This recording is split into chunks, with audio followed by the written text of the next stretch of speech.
Gaano kalaki dapat ang aking handog? April 27. Pinalapit niya sa kanya ang kanyang mga alagad at sinabi sa kanila, "Katotohanang sinasabi ko sa inyo na ang dukhang balong ito ay naghulog ng higit kaysa lahat ng naghuhulog sa kabangyaman. Sapagkat silang lahat ay naghulog mula sa kanilang kasaganaan, ngunit siya sa kanyang kasalatan ay inihulog ang lahat ng nasa kanya, ang kanyang buong kabuhayan." Marcos Kapitulo 12 versikulo 43 hanggang 44. Nang dalhin ng balo ang kanyang handog sa templo, gumawa siya ng dalawang pagpapasya.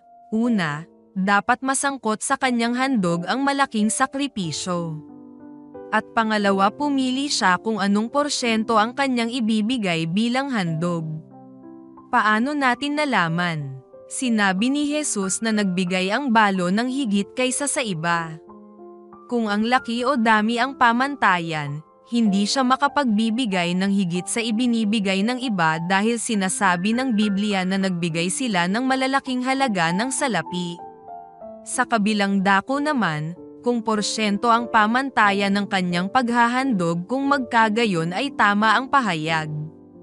Nagbigay siya ng 100% ng kanyang tinatangkilik, at higit na mas mataas kaysa lahat ng porsyentong ibinalik ng araw na iyon. Nagkomento si Ellen G. White sa kwento. Ang sabi niya, kaya itinuturo niya na ang halaga ng kaloob ay tinataya hindi sa halaga kundi sa katumbas na ibinigay at sa moibong nag-udyok sa nagbigay. Acts of the Apostles, Pahina 342. Sa pag-iikapo, ang Diyos ang pumili ng porsyento. Ang salitang ikapo ay nangangahulugang 10% ng kinita ng tao. Ibinibigay ng Diyos ang kalayaan sa mga mananamba na pumili ng porsyento ng ibabalik. Mababasa natin sa Deuteronomio Kapitulo 16 versikulo 17, "Bawat isa sa inyo ay nararapat na magdala ng handog sa Panginoon ayon sa pagpapalang ibinigay sa kanila ng Panginoon na inyong Diyos." Napansin mo ba ang salitang proporsyon o katumbas?